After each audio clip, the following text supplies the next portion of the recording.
Rachel. Overpaid and overstayed Rachel. Rachel had something to say about her bosses. Imagine that, though. Think about this. Look how privileged these people are. Imagine that you can go on a platform of a person that pays you an egregious amount of money, millions of dollars every single year, and you can talk negatively about the decisions that your employer is making. Imagine you live in a country where you can say what you want when you want to and not even get fired and not even have to face repercussions when you speak negatively about your employer. This, ladies and gentlemen, is what we call privilege. This is what we call privilege. When a new boss comes in and fire your homeboy and you can go online and talk negatively about your employer, that is what you call privilege, ladies and gentlemen. 100% privilege. But we'll get there. So this was Rachel Maddow's meltdown speech over what happened to her friend, Joy Reid. Check it out. PM hour, all the other nights except for Mondays. So that's a big change.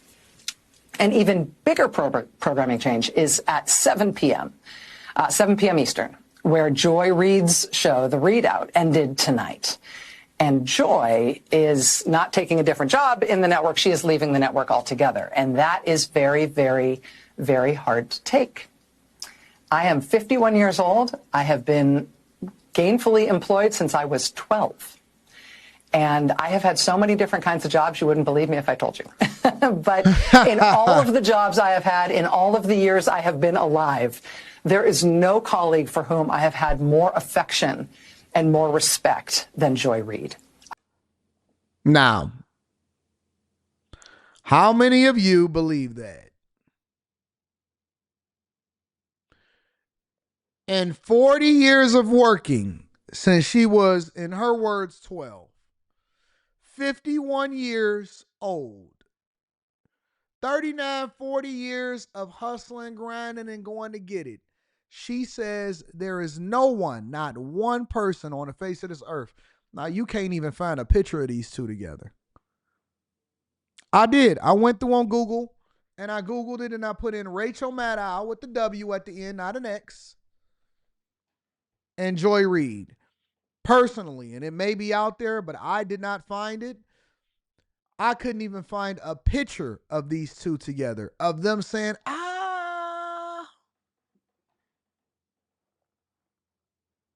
Could not find one picture. They have been working together, and I'm pretty sure it's out there somewhere. I just personally couldn't find it. They have been working at the same network for probably the better part of 10 years. She says that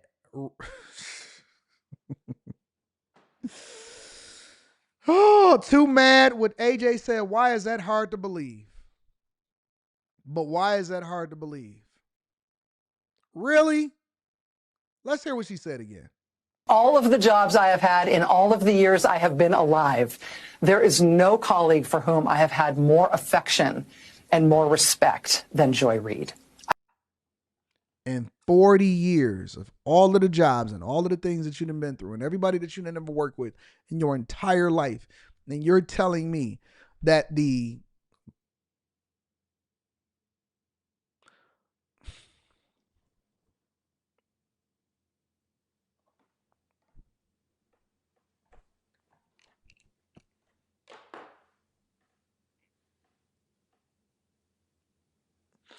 it could be true. It could be true. I don't believe it, but it absolutely can be true. 100% could be true. Absolutely. The possibility is there that Joy Reid and Rachel Maddow had the utmost respect and had the biggest admiration for each other.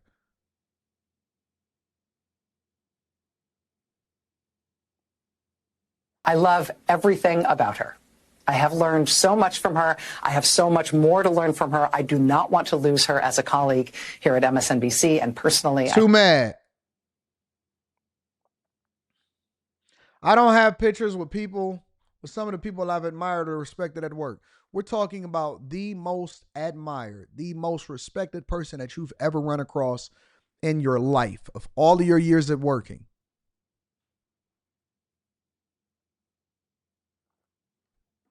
And you are national pundits and you probably have never even shared the same stage with each other. And I don't know if that to be true, but I'm just saying. This sound like my black friend at work farewell speech. That's what it sounds like. I think it is a bad mistake to let her walk out the door.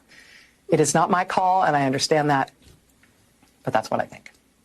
I will tell you, it is also unnerving to see that on a network where we've got two non-white hosts in primetime, both of our non-white hosts in primetime are losing their shows, as is Katie Fang on the weekend. And that feels worse than bad, no matter who replaces them. That feels indefensible, and I do not defend it. But there's just one other piece of it that you should know. From your side of the TV screen, you will mostly see changes in terms of who's in the anchor chair. And actually, everybody who's going to be in anchor chairs from here on out are great colleagues and great at what they do, and you are not going to be disappointed in who's on our air and what you're going to be seeing. But one thing you cannot necessarily see is that the people who get our shows on the air, they're really being put through the ringer. Dozens of producers and staffers, including some who are among the most experienced and most talented and most specialist producers in the building, are facing being laid off. They're being invited to reapply for new jobs. That has never happened at this scale in this way before when it comes to programming changes, presumably because it's not the right way to treat people, and it's inefficient and it's unnecessary, and it kind of drops the bottom out of whether or not people feel like this is a good place to work, and so we don't generally do things that way.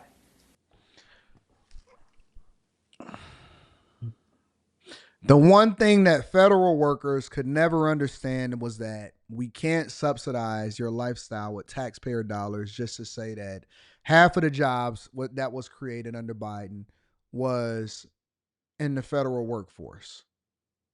Half of the jobs that the Biden administration said that they created was federal workers, not private entities, not people being hired from companies that's creating new jobs, not from startups, not any of that stuff. It came from the federal workforce. Somebody, and I don't know how true this is, somebody on the show last night said, Anton, the United States of America federal workforce is the 15th largest employer in the world. I never expected for federal employees that were getting laid off, that felt like they were going to be secure for the rest of their life. I never expected for them to get it because they never worked at a company. And most people that have worked at a private company or a publicly traded firm or anything like that, at some point you faced layoffs or getting laid off or your job's being cut, or you know somebody that was getting a job cut, or you left right before they cut jobs. Somebody knew somebody that got laid off. And 9 times out of 10 is because whatever division that they worked in or the company was not operating profitably.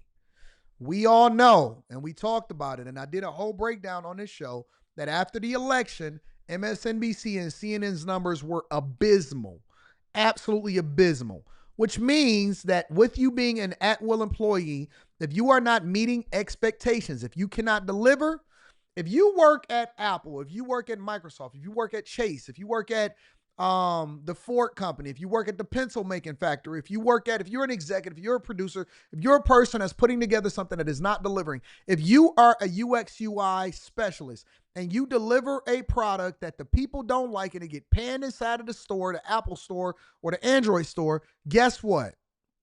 You lose your job. It's not about the way that you treat people. When you signed up for the job, the reason why you make the big bucks is because you get rewarded based off of your results. If Tesla did not sell a whole lot of cars, and if they were not profitable, and if they were not being led by a person that understands business, meaning that his net worth is tied into the equity of the company, guess what?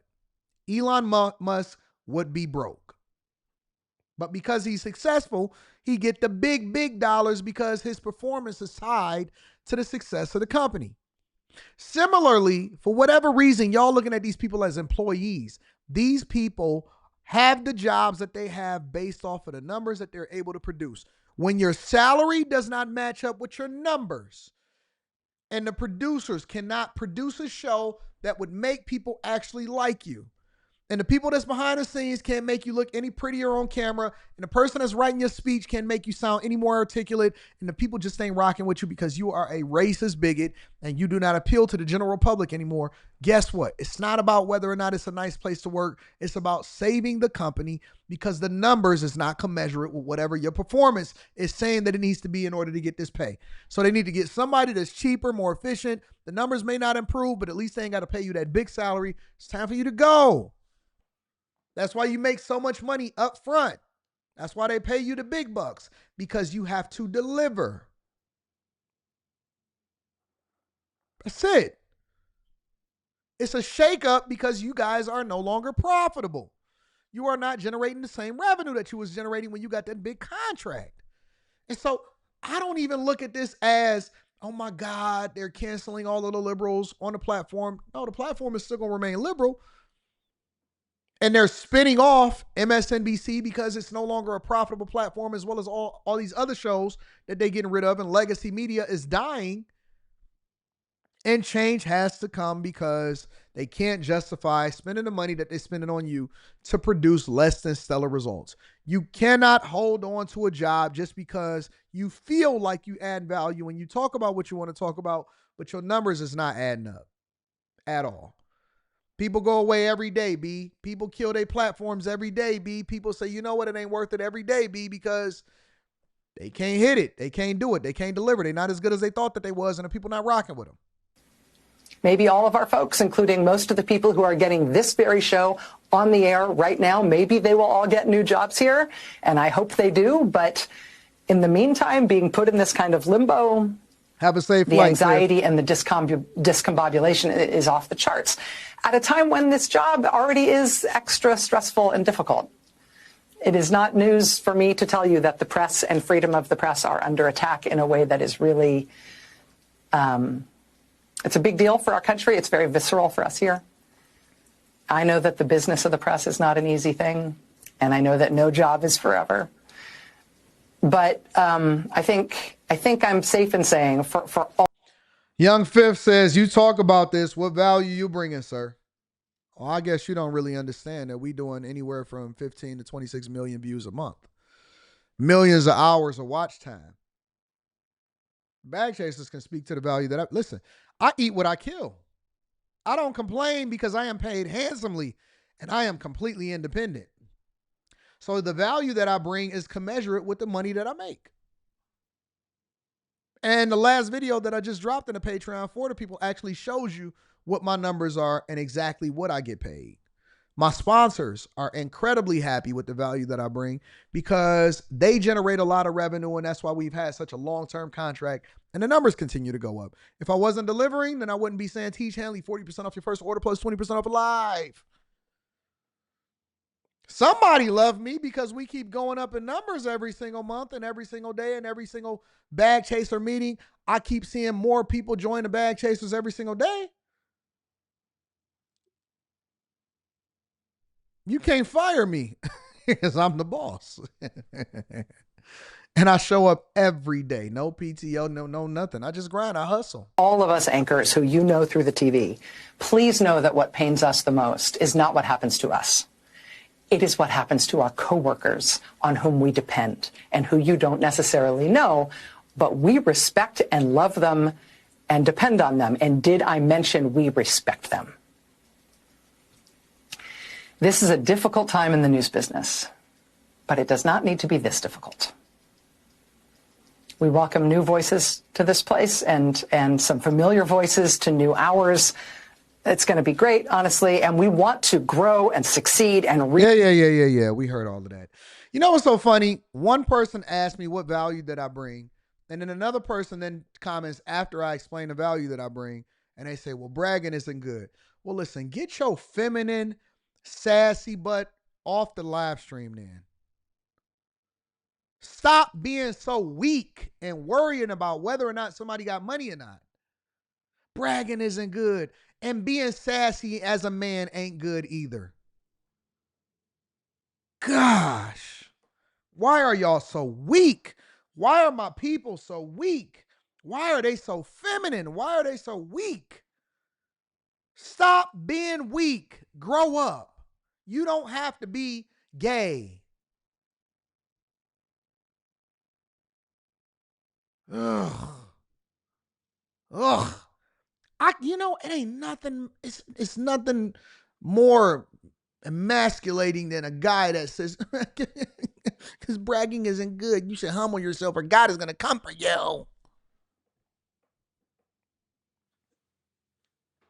Get some balls. A backbone. Stand up for yourself. Don't worry. That's why we gonna start the New Masculine show. We going with the New Masculine show, bro. It's coming literally next month. Already got new cameras and all of that on the way and everything. We'll get to Elon Musk shortly.